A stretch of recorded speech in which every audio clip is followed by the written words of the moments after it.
मी एक सांगेन की आत्ता मला हे सगळं कळतंय, त्यावेळेला आम्हाला प्रोटीनचा पी पण माहिती नव्हता.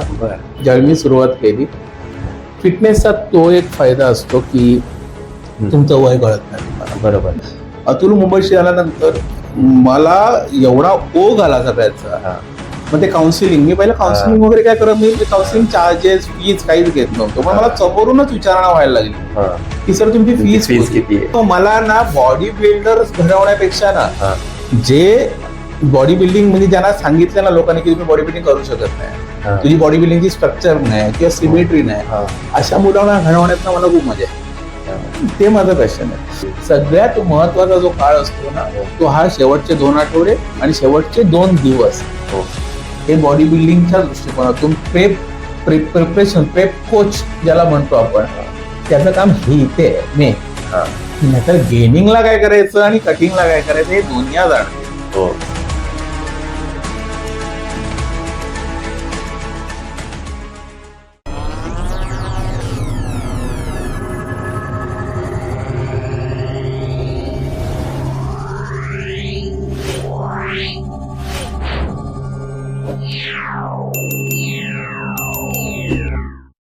नमस्कार फिटनेस प्रेमींनो, मी ईश्वर ठाकरेज फिटनेस मंत्रा या आपल्या आवडत्या युट्यूब चॅनलमध्ये पुन्हा एकदा नव्या जोशात नव्या दिवस घेऊन पुन्हा एकदा मी तुमचं स्वागत करतो.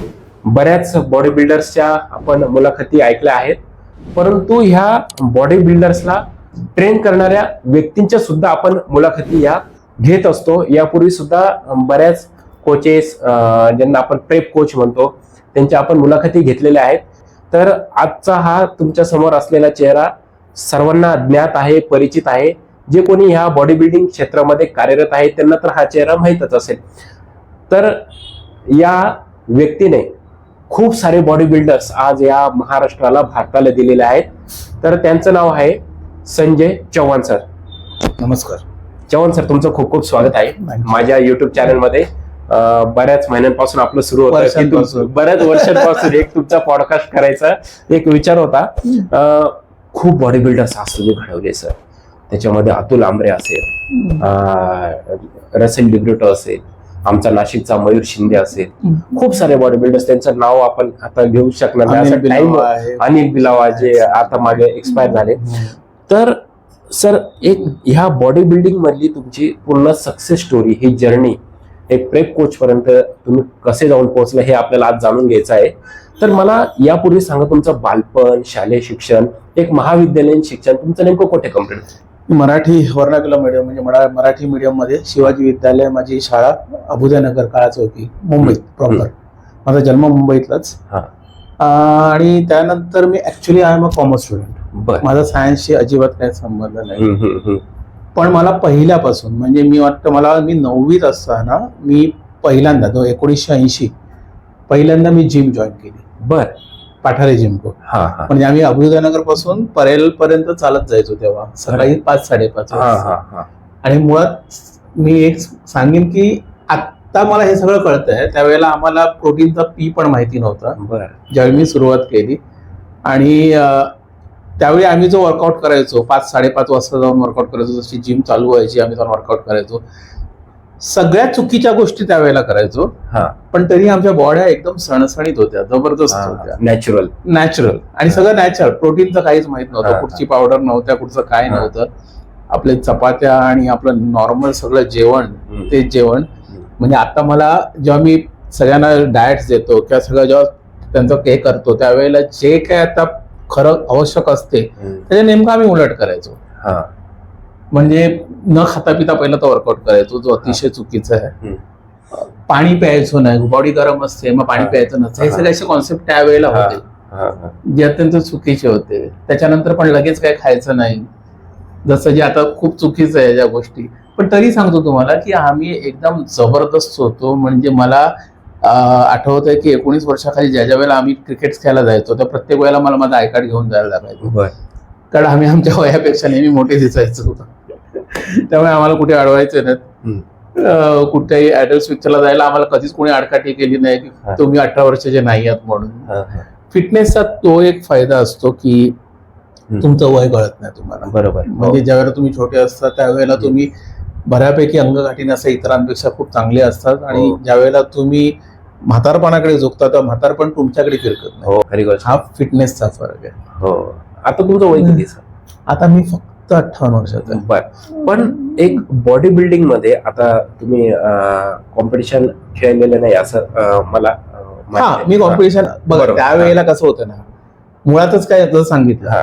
एवढी काय माहिती नव्हती, नॉलेजच काहीच काहीच नव्हतं किंवा कोणाचं मार्गदर्शन नव्हतं. त्यावेळेला काय असं काय कोचिंग वगैरे असं काही नव्हतं. हा. आणि मुळात तर पैसे हो. की म्हणजे आपणच करायचं, आपणच हे करायचं. हा. आणि कॉलेज नंतर तर पहिलं महत्व पोटाकरता काय करायचं हो. याच्यासाठी होतं. ते महत्वाचं. त्यामुळे ते शक्यच नव्हतं. पण मला व्यायामाची प्रचंड आवड होती. म्हणजे मी कॉलेजमध्ये पण हा. न जाता अर्ध्याच्या वरती मी जाऊन वर्कआउट करायचो. हा. बॉडी बिल्डिंग असं कधी हे नाही केला. बॉडी बिल्डिंग स्पर्धा आवडायच्या, खूप स्पर्धांना आम्ही जायचो बघायला. त्यावेळेला सगळे दिनकर जोशीलकर वगैरे खूप हो. मोठे सगळी नावं होती. बरोबर. ओके. आम्ही बघायला जायचो. पण स्वतः बॉडी बिल्डिंग करावं वगैरे असं त्यावेळेला तेवढं काय हे नव्हतं, नॉलेजही नव्हतं, हा. पैसाही नव्हता बरोबर. आणि मेन तर पोटापाण्याचा प्रश्न होता. हा. हा. त्यामुळे ते काय करता आलं नाही. 1980चा तुमचा काळ म्हणजे फार जुना काळ आहे. हा. त्या काळात प्रसिद्ध बॉडी बिल्डर्स कोण कोण होते की ज्यांना तुम्ही जवळून पाहिले? आता पाठारे जिमको मी जिथे वर्कआउट करायचो, पाठारे सर म्हणजे तो बॉडी बिल्डरचा तो अख्खा हब होता. त्यामुळे बॉडी बिल्डिंगची आवड आणि आकर्षण हो. तिथून निर्माण झालं. हो. हो. म्हणजे दिनकर जोशीलकर वगैरे हे सगळेजण आमच्या समोरच वर्कआउट करायचे. किंवा श्रीकांत मंगेराला त्यावेळेला आम्ही बघितलेले आहे. खूप सारे बॉडी बिल्डर्स पाठारे जिमको मधनं घडलेले आहेत. हा. ओके. संदीप वालावलकर, हा. किशोर सुवर्णा असतील. हा खूप जण हो. खूप जण. ओके. आणि त्याच्या बाजूलाच आमची आरंभट होती. आरंभट. आणि माझं ज्युनियर कॉलेज आरंभट हो. मध्ये झालं योगायोगाने. हा. त्यामुळे मग तिथे पण खूप चांगले चांगले सगळे बॉडी बिल्डर्स होते. हा. त्यामुळे हे सगळे जुने बॉडी बिल्डर्सना बघून हा. आम्ही त्याच्याकडे आकर्षित झालो. म्हणजे बॉडी बिल्डिंग एक हा जो प्रकार आहे हा. तो तिथे कळला की हा. काय बॉडी बिल्डिंग असते. हा. ते रॉ बॉडी बिल्डिंग. हा. त्यावेळेला ही काय प्रोटीन वगैरे कोणाला एवढं काय प्रचलित नव्हतं. हा. ते माहिती नव्हतं कोणाला काय. म्हणजे तिथं ओके. तुम्हाला बॉडी बिल्डिंगचा अर्थ कळाला. त्यावेळी ते प्रोटीन एक्स आणि काही असे छोटे छोटे डबे असायचे 200 ग्रामचे वगैरे, हा. ते सगळे खाऊन बॉडी बिल्डिंग हा. होती. हा. म्हणजे मला माहितीये की ते लोडिंग करताना चायनीज राईस वगैरे खाऊन पण लोडिंग करून बॉडी बिल्डिंग स्टेजवर उतरायचे. हा. पण मी तुम्हाला सांगतो त्या बॉड्या अप्रतिम होत्या.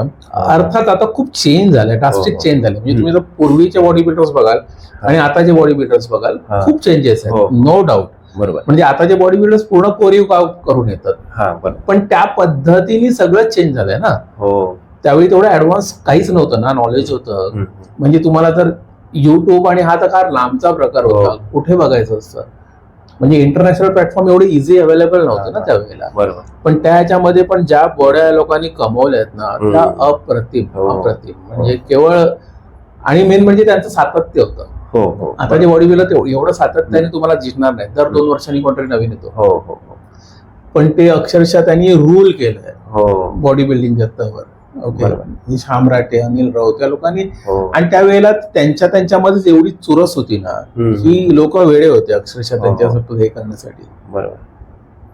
त्यामुळे तो काळच अगदी वेगळा होता. आणि त्यावेळी खरंच माझा बॉडी बिल्डिंगचा काही संबंध नव्हता. मी सप्लिमेंटेशन मध्ये आलो 2001-2002च्या दरम्यान. ओके. ते पण मी ऍज अ बिझनेस म्हणून आलो. त्यावेळेला पण मला एवढं काय, पण ज्या वेळेला मला एक माहिती होतं कुठचाही जर बिझनेस करायचा तर त्याचा मूळ आपल्याला माहिती पाहिजे. कोणाच्या जीवावर कोणतरी सांगते म्हणून सप्लिमेंट करून काय फायदा नाही. मग त्यानंतर मी शिकलो हे सगळं. सप्लिमेंटेशन पासून सुरुवात केली, सप्लिमेंट शिकलो. त्याच्यानंतर मग मी योगायोगाने काय झालं की माझी मिसेस नर्स क्या बात. गांधी हॉस्पिटल, त्यामुळे बऱ्याच डॉक्टरांशी माझं इंटरॅक्शन आलं. अरे वा.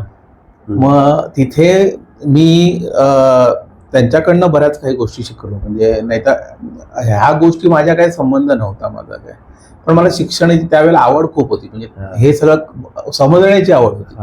त्यामुळे मग पहिलं तर सगळं हे प्रोटीन आणि वर्कआउट हे ते सगळं ते पूर्ण झालं. पण मेन तर काय तर तुम्हाला एवढं डीप नॉलेज कोण देत नाही मसल्स बद्दल आणि सगळ्याबद्दल. तर शंकर रिवणकर म्हणून एक डॉक्टर आहेत तिथे आपले, खूप चांगले डॉक्टर आहेत आणि त्यांना स्पोर्ट्सवर खूप चांगला कमांड आहे. त्यांची मला खूप मदत झाली. त्यांनी मला खूप शिकवलं. म्हणजे बरोबर. अगदी ब्लड टेस्ट पासून सगळ्या, म्हणजे आज मी सगळ्या ब्लड टेस्ट वाचतो, ब्लड टेस्ट आणि सगळ्यांच्या करतो, तिथपासून कुठे काय असेल, पॅरामीटर्स कसे बघायचे. बरोबर असेल पॅरामीटर्स तुमचे नॉर्मल आणि असतातच, बरोबर, ते काय असते ती रेंज. पण प्रॉब्लेम असेल तर त्याच्यावर काय करायचं हे महत्वाचं आहे. नाही तर नुसतेच तुम्ही ब्लड टेस्ट करून काही फायदा नाही, काही उपयोग नाही. मग कारण तुम्हाला मी सांगतो ना, आताचे माझ्याकडे असे कितीतरी बॉडी बिल्डर्स, जे जुने बॉडी बिल्डर्स आहेत, 17-18 वर्ष बॉडी बिल्डिंग केलेले बॉडी बिल्डर्स पण माझ्याकडे येतात. त्यातल्या बऱ्याच जणांचे प्रॉब्लेम्स असतात काही ना काहीतरी. तर ते प्रॉब्लेम्स कसे बाजूला करून त्यांना व्यवस्थित सेफ बॉडी बिल्डिंग कशी करायची हे महत्वाचं आहे. बरोबर, सगळ्यात महत्वाचं. तर त्या गोष्टी ज्या शिकता आल्या ना मला, त्याचा फायदा मला ह्या सगळ्या क्षेत्रामध्ये झाला. पहिलं मी मुळातच ऍज अ कोचिंग म्हणून मी सुरुवात नाही केली. माझा सप्लिमेंट बिझनेस होता. जसं हे सप्लिमेंट शॉप आहे. मी 2002-03 पासून मी पहिलं घरातून करायचो. त्याच्यानंतर 2005 ला मी पहिलं शॉप टाकलं. त्यावेळेला मुंबईत हार्डली 5-6 शॉप्स होते, ते पण धोबी तलाव वगैरे साईडला जास्त. म्हणजे मी ज्यावेळेला लालबाग सारख्या एरियामध्ये प्रोटीन सप्लिमेंट्स काढायचा विचार केला आणि मी जेव्हा काम करत होतो, लोक येऊन मला विचारायचे ते काय करतायत. प्रोटीन सप्लिमेंट्स आहे तर कोणाला काय कळायचं नाही की हा काय करतोय, नॉलेजच नाही. त्यामुळे लालबाग मधलं तर ते पहिलंच दुकान. म्हणजे मुळात आमच्या अगदी लांब पर्यंत कुठे दुकानं नव्हती. माझ्याकडे त्यावेळेला चेंबूर, बदलापूर, कुठून कल्याण वगैरे मुलं यायची. आणि मग तिथून माझी प्रोटीनची सुरुवात झाली. त्यावेळेला मग मी हळूहळू बॉडी बिल्डर्स घडवायला, म्हणजे ऑलरेडी ही सगळं माझं चालूच होतं, ह्याच्यावरती सगळं रिसर्च चालू होतं आहे. काय प्रोटीन काय आहे, कार्ब्स काय आहे, फॅट्स काय आहेत, ह्या सगळ्या गोष्टी मला त्याच्यानंतर माहिती झाल्या की नक्की काय कशा रेशिओ मध्ये सगळं लागतं. हे सगळं मी त्यावेळेला शिकलो. आणि त्याच्यानंतर मग माझ्याकडे पहिला मला आठवतंय 2006 ला रेन्सू चंद्रन झाला, सर मला तुमच्याकडे ट्रेनिंग द्यायची आहे. मग तो माझा पहिला स्टुडंट. तोपर्यंत बऱ्यापैकी मला नॉलेज झालं होतं. आणि तो पहिला स्टुडंट 2007 ला म्हणजे पहिल्याच वेळेला, पहिला अपीरन्सला, पहिला स्टेज शो होता. आणि त्यांनी आपली वाशी महापौर, वाशीचा मुलगा होता, तो वाशीवरनं माझ्याकडे यायचा. म्हणजे एकदम असा गुबगुबीत, फुल मान वगैरे, फुल जाड्या होता. आणि त्याला मी पहिल्यांदा बनवलं होतं. आणि पहिल्या स्पर्धा, तिची जी पहिल्या आयुष्यातली स्पर्धा होती वाशी महापौर, ती त्यांनी ओव्हरऑल टायटल मारलं. माझा पहिला स्टुडंट आणि पहिला अपीरन्स. तिथून ही माझी जर्नी सुरू झाली. तुम्हाला वैयक्तिक किती आनंद झाला? अरे म्हणजे गगनात मावत नव्हता. म्हणजे पहिला स्टुडंट आणि पहिल्या त्याच्यामध्ये जर त्यांनी एवढी जबरदस्त म्हणजे ओव्हरऑल चॅम्पियनशिप मारली आहे तर इट्स व्हेरी गुड ना. आणि त्याच वेळेला तिथे 2 असतात, एक वाशी महापौर इंटरनल असते आणि एक असते ती स्टेट लेवल असते. स्टेट लेवलमध्ये पण त्यांनी सिल्वर मारलं. क्या बात. कारण ह्या स्टेजला तुम्हाला स्टेट लेवलला तर फार मोठे बॉडी आहेत, तिथेही सिल्वर मिळणं ही फार मोठी गोष्ट आहे पहिल्या स्टेजमध्ये, आणि ते पण स्टेटला. तर ही माझी पहिली सुरुवात होती. आणि त्याच्यानंतर, आणि त्यावेळेला काय माझा सप्लिमेंट बिझनेस होता, मेन बिझनेस माझा सप्लिमेंटच होता. आणि मी ही मुलं माझ्याकडे जी येत होती त्यांना मी घडवत गेलो. म्हणजे मग रेन्सू, त्याच्यानंतर मग अतुल आमरे आला. आणि हे सगळी मुलं, संकेत गायकवाड नंतर आला माझ्याकडे. संकेत गायकवाडनी पण पहिला अपीअरन्स, त्याला पहिला स्टेज शो, त्यांनी नवोदित मुंबईशी टायटल मारली, ज्युनियर मुंबईशी टायटल मारली. हे सगळे माझ्याकडे बहुतेक जे जण आहेत ना त्यांनी पहिल्या ह्याच्यामध्ये, जसं अतुल आमरे माझ्याकडे 2017 ला वगैरे आला, काहीतरी नाही 2016 ला आला. पहिला तर 2014 ला त्यांनी पहिला ज्युनियर मुंबईशी टायटल मारली, पूर्ण ओव्हरऑल टायटल मारली. महाराष्ट्र पण मारली, ते पण त्याचा पहिलाच शो माझ्या बरोबर. त्याच्यानंतर 2 वर्षांनी गॅप घेतला. त्याच्यानंतर आम्ही पुन्हा 2016 ला माझ्याकडे तयारीला आला. 2016 सप्टेंबर ऑक्टोबरला माझ्याकडे तो आला. आणि आमची मुंबईशी असते फेब्रुवारीमध्ये. आणि 2-3 वर्ष काही केलेलं नव्हतं त्यांनी, फार घाणेरड्या अवस्थेमध्ये होता अगदी. आणि त्याला मुंबईशी, मला तुमच्याकडेच करायची मुंबईशी. ठीक आहे. आणि मग त्यावेळेला आम्ही अगदी 7 ते 8 महिन्यात त्यांनी मुंबई ओव्हरऑल टायटल मारली. आणि ती एकही स्पर्धा न खेळता, मुंबईमध्ये एकही स्पर्धा न खेळता डायरेक्ट मुंबईशीच्या स्टेजवर मुंबईशी मारणं, ही सुरुवात त्यांनी केली.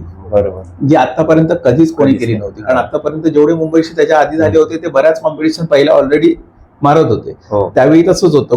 म्हणजे काही ठराविक जण ते कंटिन्यू टायटल्स मारत होते. त्यामुळे अतुल आमरे जेव्हा डायरेक्ट आला खेळायला 2 ते 2.5 वर्षानंतर, तर त्याच्यावर बऱ्याच वेळांनी ऑब्जेक्शन पण घेतलं, त्याला बघूनच नुसती बॉडी की हा असा सगळा डायरेक्ट येऊन खेळू शकतो. पण अर्थात आता मुंबई श्री ही स्पर्धा मानाची स्पर्धा आहे, बाकी लोकल स्पर्धा असतात, त्या खेळायच्या नाही खेळायच्या तुमच्यावर बरोबर. हो. संघटनेची अधिकृत स्पर्धा मुंबई श्री असते. आणि तो कुठे दुसरीकडे खेळलेला नव्हता. 2 वर्ष त्यांनी आपल्याच संघटनेमधून ज्युनियर मारली होती. मग त्यामुळे त्याला कोणाला ऑब्जेक्शन घेण्याचा प्रश्नच येत नव्हता आणि त्यांनी ती टायटल मारली. त्याच्यानंतर मी पाठी वळून बघितलंच नाही. म्हणजे रेन्सू वगैरे त्यावेळेला, म्हणजे मी जोपर्यंत बिझनेस करत होतो माझे बरेचसे बॉडी बिल्डर, सचिन डोंगरे वगैरे, तो पण माझ्याकडेच होता. प्रसिद्ध अक्षय मोगरकर. अरे वा. अक्षय मोगरकर, त्याचा बॉडी बिल्डिंगचा बीचा पण काही संबंध नव्हता, तो शिपिंगवर होता. बरोबर.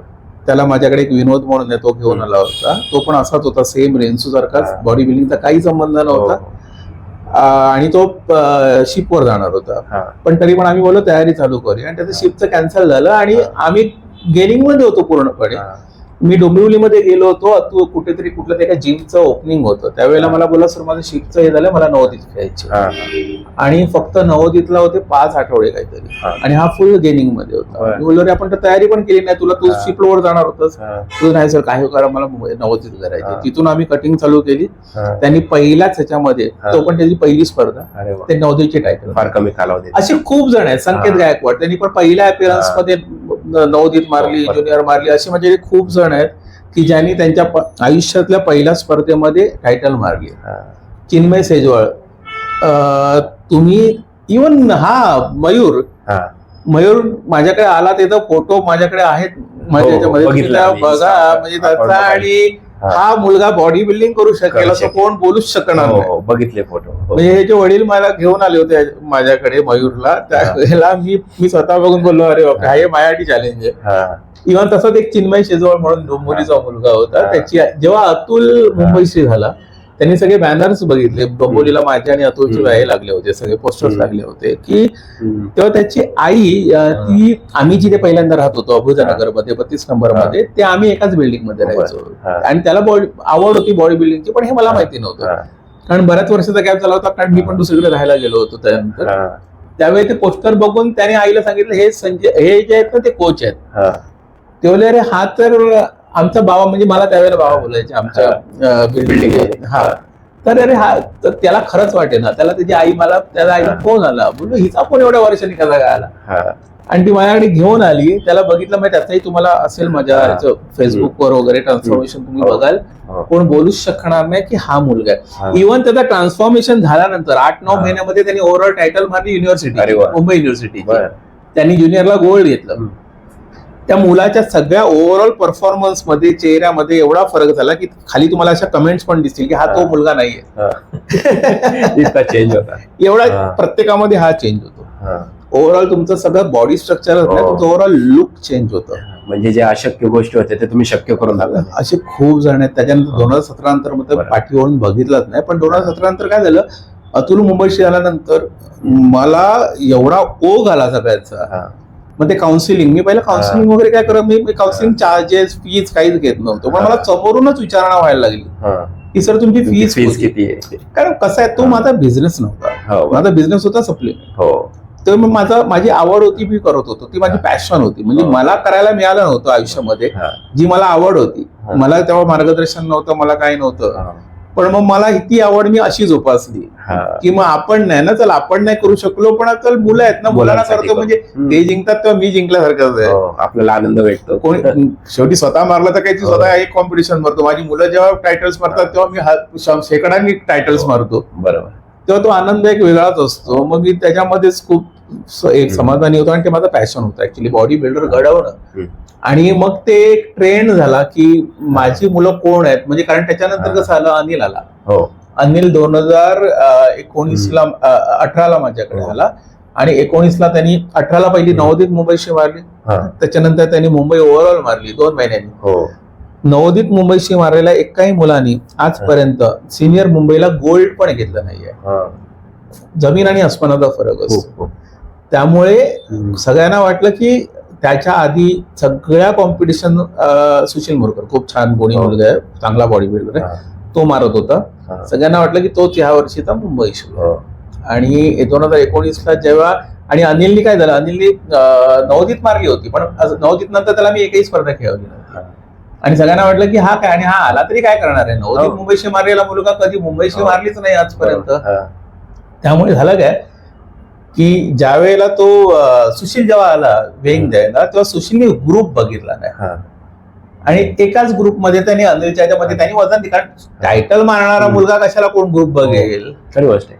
आणि व्हेन वी सी की अरे हे एकच दोघं जण ग्रुपमध्ये आहे, संपला कारभार. कारण मला माहिती, बघा आता कसं झालं ना, हो. नजर मेली आहे माझी, म्हणजे सगळ्यांना बघून कळतं की हा काय होईल.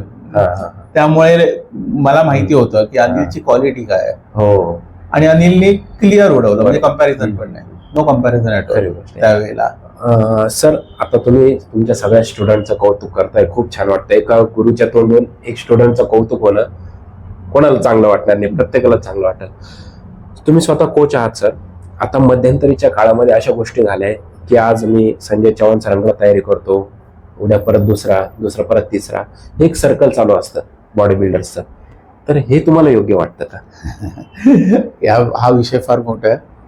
असे खूप जण आहेत ज्यांना मी खूप जबरदस्त नाव, म्हणजे त्यांना आधी कोणी ओळखत पण नव्हतं, आणि त्यांच्यानंतर माझ्याकडे खूप फेम मिळालाय त्यांना, आणि आज ते माझ्याबरोबर नाही आहेत. It's okay, no issue. कसं असतं तुम्हाला एक सांगतो, एक टेंडन्सी असते, म्हणून खूप जण बोलतात अरे बॉडी बिल्डर्स कोणाचे नसतात. मला खूप जणांचे येतात की अरे बोलत असं नाही आहे, इट्स ओके. जोपर्यंत आपण करतो ना, त्यांना त्यांचं पोटेन्शियल माहिती नसतं, त्यांच्यात काय पोटेन्शियल आहे ते आपण त्यांना दाखवतो, त्यांचं पोटेन्शियल दाखवतो. त्याच्या आधी ते खूप अंडर स्वतःलाच ते खूप लो समजत असतात. ओके, असे खूप जण आहेत की जे आधी खेळत होते, जे दुसरे तिसरे चौथे लागत होते, जे माझ्याकडे आल्यानंतर त्यांनी टायटल टायटल घेतले.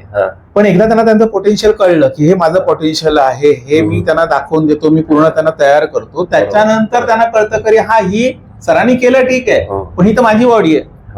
मग एक थोडासा एक होतो की माझी बॉडी माझ्यामुळे झाली, माझ्यात ते पोटेन्शियल आहे, म्हणजे चव्हाण सरांना विसरून जायचं असं. मग ठीक आहे, मग मला कशाला पाहिजे, मग सरांकडे कशाला जायला पाहिजे, मी दुसरीकडे माझं मी करतो, माझं एक साम्राज्य निर्माण करतो, किंवा माझी मी मुलं तयार करतो. अशी खूप जण आहेत, खूप जण आली, खूप जण गेली, इट्स ओके. त्याच्यानंतर परत येण्यासाठी खूप प्रयत्न करतात, पण माझा एक प्रिन्सिपल आहे, माझ्याकडनं जो जातो त्याला मी परत कधी घेत नाही. बऱ्याच जणांनी प्रयत्न केले परत येण्याचा. बघ, मला ना बॉडी बिल्डर्स घडवण्यापेक्षा ना, जे बॉडी बिल्डिंग म्हणजे ज्यांना सांगितलं ना लोकांनी की तुम्ही बॉडी बिल्डिंग करू शकत नाही, तुझी बॉडी बिल्डिंगची स्ट्रक्चर नाही किंवा सिमेट्री नाही, अशा मुलांना घडवण्यात मला खूप मजा येते. ते माझं पॅशन आहे. जे रिनाऊन बॉडी बिल्डर आहेत त्यांना घडवण्यात काय मजा आहे, ते तर ऑलरेडी स्ट्रक्चर्ड आहेत किंवा सिमेट्रिकल. आता जसं अनिल बिलावाला माहिती नव्हती, म्हणजे त्याचा कोणाचा नॉलेज मिळालं नव्हतं, पण ज्या वेळेला तो माझ्याकडे आला तेव्हा त्याची बॉडी बघितली, तेव्हा त्याला मी पहिला शब्द तेच बोलला, अरे तू बॉडी बिल्डिंग साठी जन्माला आलायस. कारण बॉन्ड स्ट्रक्चर होतं, फक्त त्याला मी आकार देण्याचं काम केलं, दॅट्स इट. त्याच्यासाठी एवढी मेहनतीची गरज नाहीये. जी इतरांमध्ये दोन प्रकारचे बॉडी बिल्डर्स असतात, एक नॅचरल सिमेट्रिकल बॉडी बिल्डर ज्यांना गॉड गिफ्ट असते, आणि दुसरे घडवलेले बॉडी बिल्डर. मला सेकंड याच्यामध्ये करायला खूप मजा येते. जे आहेत त्यांना ठीक आहे, इट्स ओके, ते तर आहेतच, गॉड गिफ्टेड आहेत. पण ज्यांना चॅलेंज आहे ना, जसं मयूर माझ्याकडे आला होता, चिन्मय माझ्याकडे आला होता, की ज्यांना अरे इम्पॉसिबल, होऊ शकत नाही, कुठून बॉडी बिल्डिंग करशील तू, तुम्ही चॅलेंज करता. आणि अशा मुलांना करायला जी मला मजा येते ना, आणि जो आनंद असतो ना, तो एक वेगळा असतो. बरोबर. सर, प्रेप कोच याची व्याख्या तुमच्या मते काय आहे? प्रेप कोच कसा असला पाहिजे? मी आता माझं बेसिकली मी सांगतो, माझ्याकडे खूप जण येतात ट्रान्सफॉर्मेशनसाठी, सर मला असं करायचं, पण मला ना प्रोफेशनल बॉडी बिल्डिंग साठी कोचिंग करायला आवडतं स्वतः.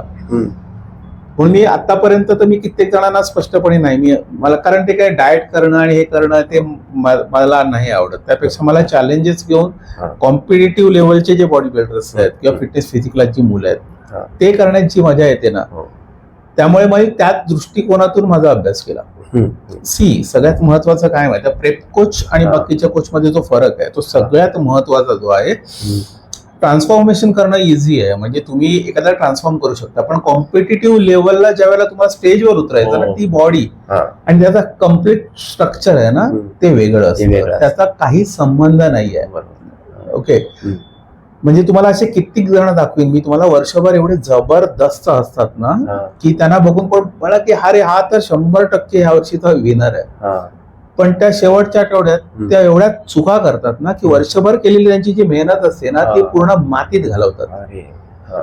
कारण तुम्ही वर्षभर काय करता हे महत्वाचं नाहीये. तुम्ही शेवटच्या क्षणी शेवटच्या 2 आठवड्यामध्ये तुम्ही जे करता आणि शेवटच्या 2 दिवसात जे करता ना ती बॉडी बिल्डिंग आहे. ते ज्याला कळतं ना तो प्रेप कोच. बरोबर, लक्षात ठेवा. माझी कुठचीच मुलं तुम्हाला म्हणजे जे ड्युरेटिक्स असतात जे मेडिकलमध्ये मिळतात जे हार्मफुल असतात ते घेताना दिसणार नाही. मेलॅसिक्स आहेत, एल्डक्टन आहेत, मुलं सर्रास घेतात पाणी काढण्यासाठी आणि अक्षरशः स्वतःच्या कमवलेल्या बॉडीची माती करतात. माझी मुलं कधीच घेत नाहीत. कोणालाही विचारा कधी ड्युरेटिक्स घेऊन. माझी मुलं कधी तुम्हाला अशी थकलेली गळलेली स्टेजवर दिसणार नाहीत. कारण सरळ तुम्ही ते जेव्हा अन्नाचली वेड्यासारखं पाणी काढता. महत्वाचं काय आहे तो तुमच्या मसल आणि तुमच्या स्किनच्या मधलं जे पाणी आहे ना तेवढंच काढायचं तुम्हाला. पण प्रॉब्लेम काय हे घेण्याने काय होतं हे जे तुम्ही ड्युरेटिक्स घेता त्यामुळे तुमच्या मसल मधलं पाणी काढता तुम्ही जे अतिशय चुकीचं आहे. त्यामुळे मग तुम्ही पूर्ण फ्लॅट दिसता. तुमची बॉडी पूर्ण फ्लॅट असते. तुम्ही अख्ख्या वर्षभर जी मेहनत केली आहे ती 2 दिवसात माती करून टाकता तुम्ही. त्याची काय फायदा आहे. मग हे चुकीच्या समजुती आहेत, काही चुकीच्या गोष्टी आहेत. सगळ्यात महत्वाचा जो काळ असतो ना तो हा शेवटचे 2 आठवडे आणि शेवटचे 2 दिवस. हे बॉडी बिल्डिंगच्या दृष्टिकोनातून प्रिपरेशन प्रेप कोच ज्याला म्हणतो आपण त्याचं काम हे इथे मेन. नाहीतर गेनिंगला काय करायचं आणि कटिंगला काय करायचं हे दुनिया जाणते. आणि आज गुगल उघडलं तर सगळं आहे, सगळी माहिती बरोबर आहे. पण अर्थात प्रत्येकाची बॉडी वेगळी आहे. प्रत्येकाचे वॉटर होल्ड करण्याची कॅपॅसिटी वेगळी आहे.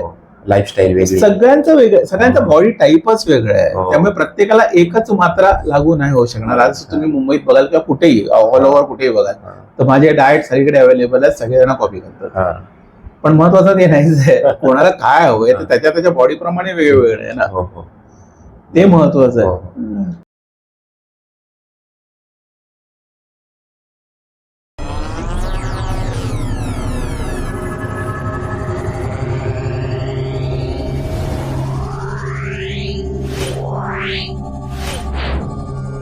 Yeah.